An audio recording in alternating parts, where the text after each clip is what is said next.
Hi everybody, welcome to February's edition. This is Angie, your resident psychic medium, here at the amazing online magazine Emma Heaven. Now, let's talk about what we can do to be in line with the theme of this month's magazine, Yeti. Now, nobody has ever met a Yeti, right? There's photographs, there's, evidence, there's lack of evidence, but are you a believer?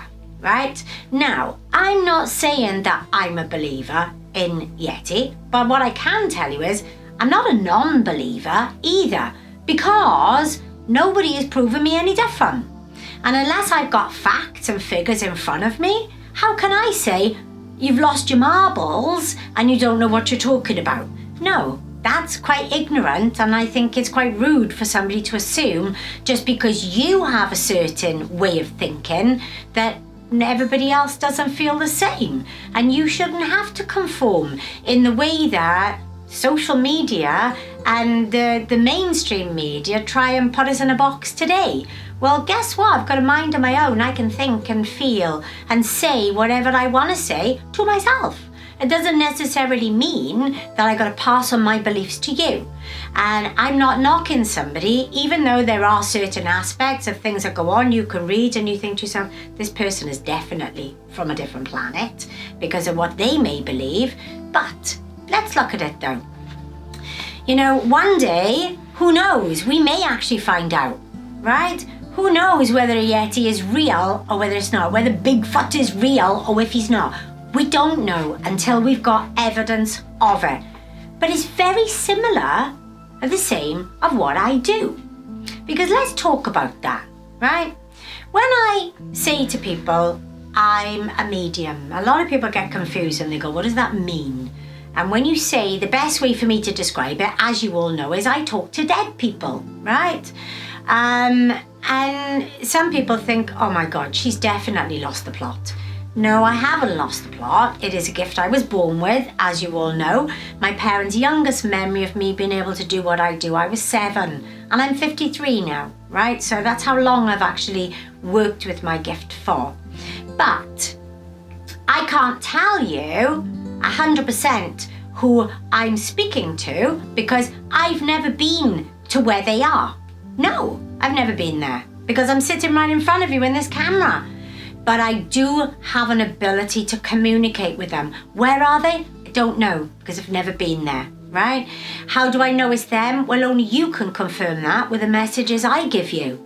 And sometimes there's specific details that they will give you that I couldn't have a clue about what they mean, right? I don't know what they mean. But does that make you, seeing what I do, a non-believer? No.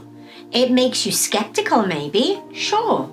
But until you have a reading and you get given a message yourself, then you can't actually say whether what I do isn't real either.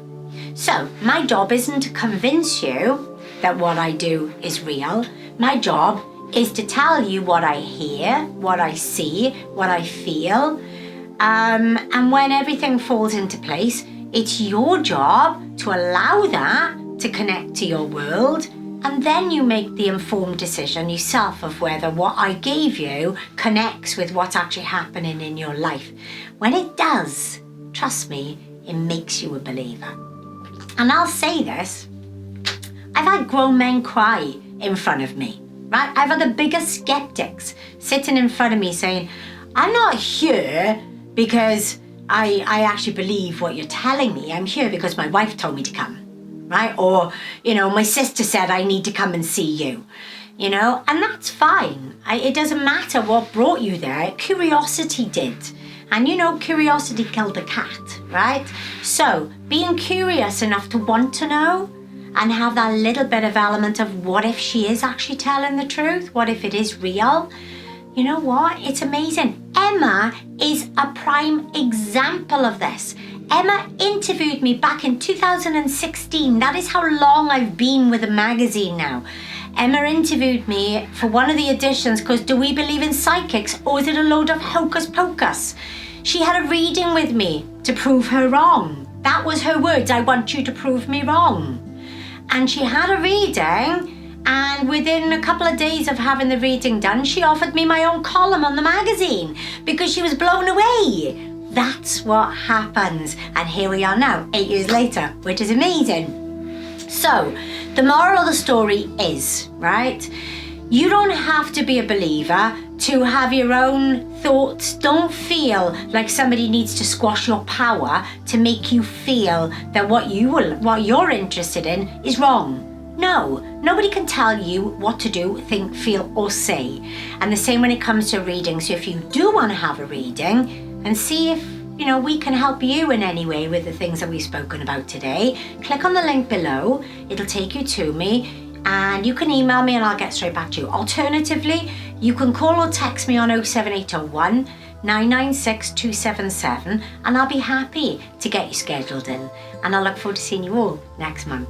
Thank you.